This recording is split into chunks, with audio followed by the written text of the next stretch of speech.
Hello everyone, welcome back to another episode of r/ProRevenge. In today's episode, my principal tried to get me fired, so I got her fired from the district. Before we get started, make sure to subscribe so you will never miss a video.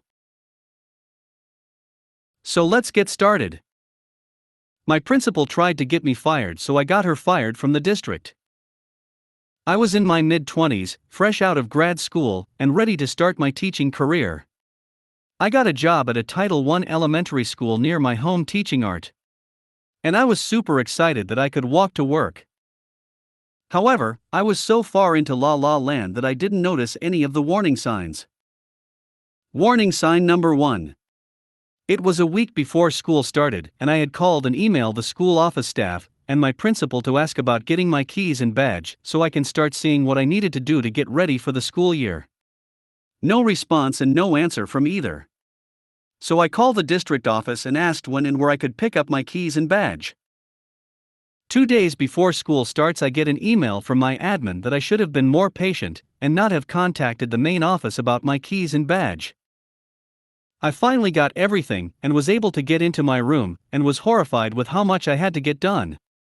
Apparently they had used my room as storage, so it was loaded with tables and desks stacked on each other, 8 filing cabinets, and well over 100 chairs stacked all around the room.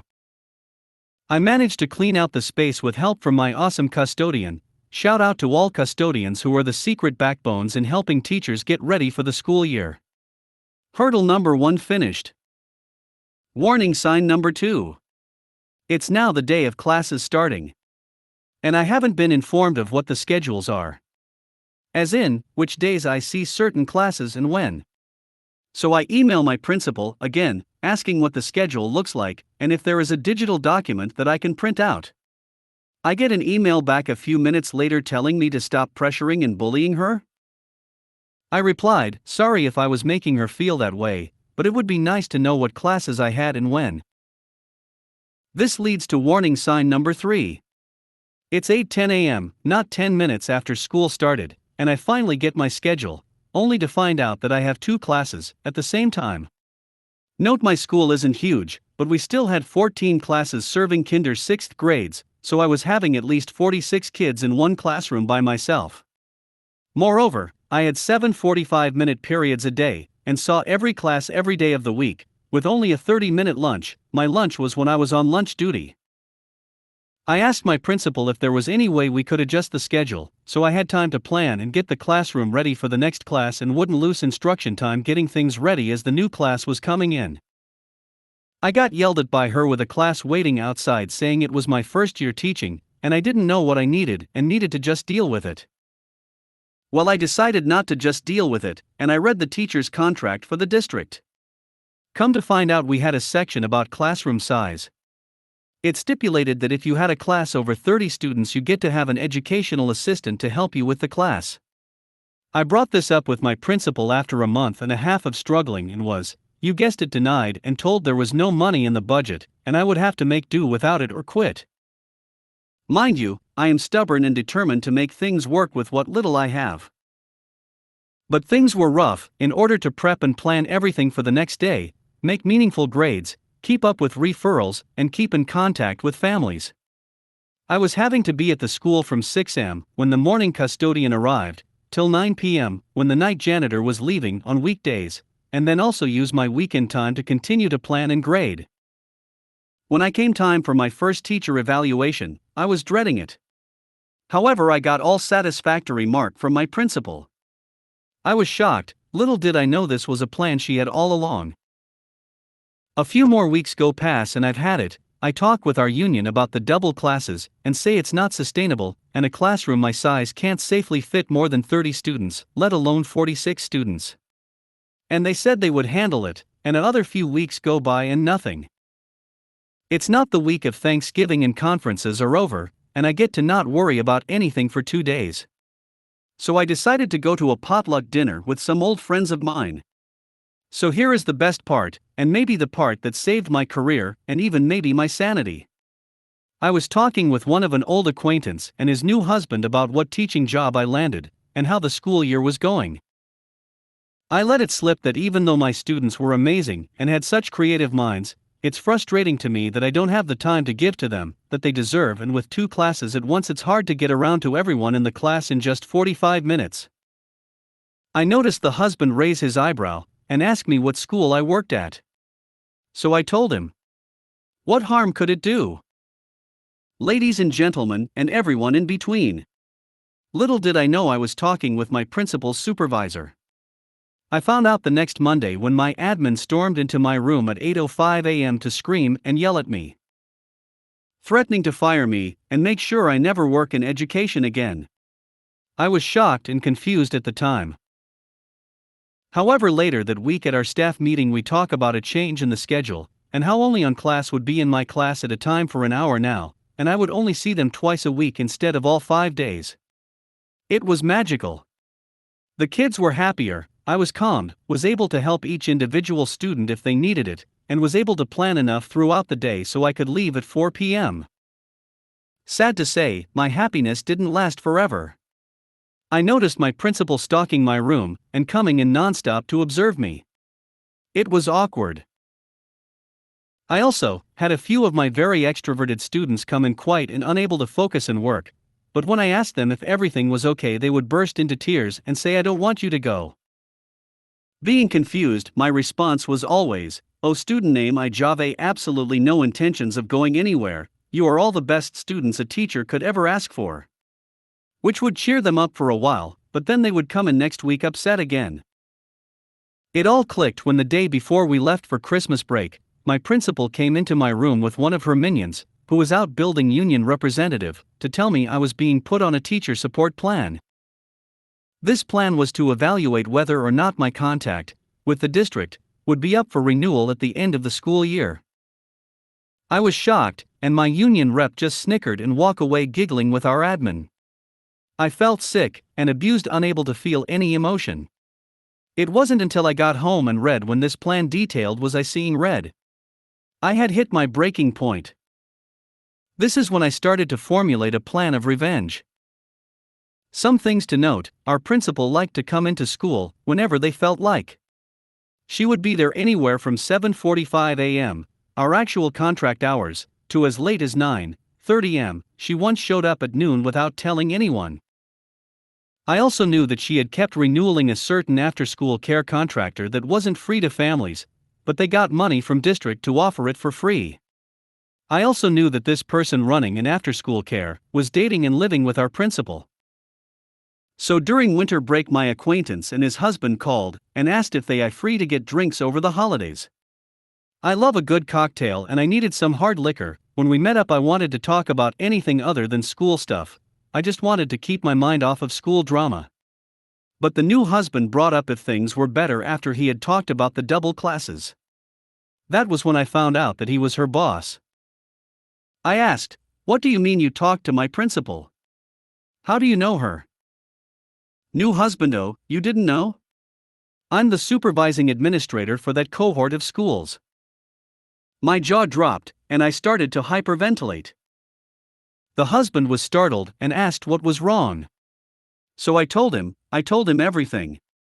How she yelled and threatened to get me fired, how she put me on this support plan, and how she just kept observing my class without notifying me. His face went from a concerned look to surprised Pikachu face to red with anger. He told me, "I really always had a bad vibe from her, and always wondered why there were always so many new teachers at that school every year. What else can you tell me about what's going on?" I hesitated to tell him everything, but my acquaintance told me not to worry, he has seen this look before, and that we were on my side. So I told him everything I knew. They both just sat there awestruck, unable to speak about what they were hearing. Anyway, after break is over, I am dreading coming back into my class, but I don't want to miss seeing my students. So I push on.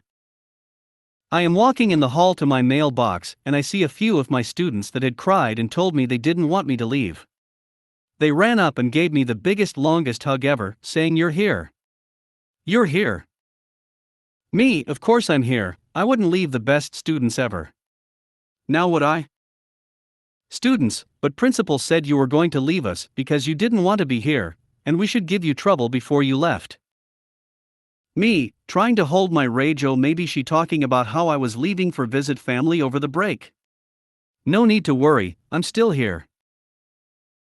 Yes, y'all, this wretched woman tried to purposely make kids misbehave in my class to write me up for not having good rapport with my students. I was beyond livid.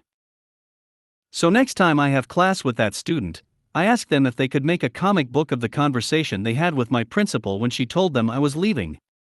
And make an ending he wanted. Phase 1 started. Phase 2, I contacted my boss's boss and told him per my contract, I wanted another admin to accompany my principal's teacher support observations. And I wanted it to be him. He said absolutely. But not to tell my principal just yet. The first day of my observation comes, and she walks in without a notebook or anything to take any sort of notes. Looking proud of herself like she is about to get away with firing me. She is shocked and confused when boss walks in with a laptop and sits next to her and starts typing notes about how I'm doing.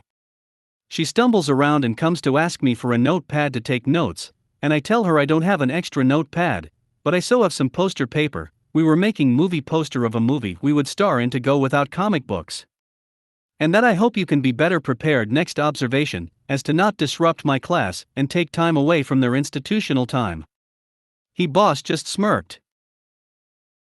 Phase 3, I was now calling my new best friend, her boss's boss, whenever she was late getting to school, and he would do a random stop by if he was close. So he was able to document that she was not showing up to work on time, and not submitted the paperwork to have it be taken out of her leave minutes.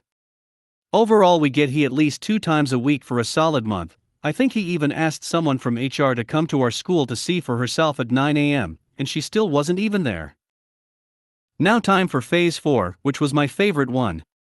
Getting the parents on board. I first started talking to parent that seemed to always be late picking up their students. I would chat about it, and they said it was hard to get there on time, and they often had to leave early. And when I told them about our aftercare, they would tell me that it costed too much for them. However, I would inform them that since we are a Title I school, that after-school care was free and paid for by the district, and gave her a nifty flyer I made up with the website to fill out the forms, and which ones to fill out. This made word spread around to parents paying the contractors directly, that it was supposed to be free. And boy, was that a fun PTA meeting to go to. I also made sure the principal knew it was me that informed the parents about that free after-school care program. After this, there were countless investigations at our school. With head administration from the central office stopping by our school, auditors, and our union finally got involved and tried to play the heroes/victims of this incident. The outcome. The second half of the year was very chill. My new best friend made sure that my teacher support plan was taken off my teaching record, and my principal was not allowed to do my second term evaluations, nor was she allowed to do any informal observations. The after-school care contractor was fired and taken over by one recommended by the district, and my students were making amazing strides in their posters and comics. At the end of the year, when we were getting our assignments, jobs, for next year, my principal made one last attempt to get me to leave and told me our budget doesn't have the funds for an art teacher next year, and that I might want to see employment elsewhere. I laughed in her face and said, "Nice try, my position is paid for by a state bond and isn't affected by your budget from the district. If there isn't anything else, I'll be leaving now," and walked out. I could hear her slam her desk and swear up a storm as I closed the door. At the end of the year, I had my one student share his comic book about how the principal told him to give me trouble in class at our school's talent show, leaving the already pissed off parents more pissed that an adult would tell a child to act in such a way. I even think she had a shoe thrown at her when she ran on stage to stop him from finishing his comic. To the surprise of no one, the last day of school she announced on the intercoms after students had left that she would be resigning from our school to move to a different position where she was needed, and that she would miss almost all of us. I came to find out after stalking her on LinkedIn 2 years later that she had to get a job out of the district an hour drive away to get another admin job, but only stayed for a year, and then had to step down to teaching English at a different school in another district the next year. And for those of you wondering how my student's comic book ended, well, the art hero rallied the students against the anger principal to make her see the errors of her ways, but the angry principal could not become happy, so she left, and the power of happiness filled the school once again.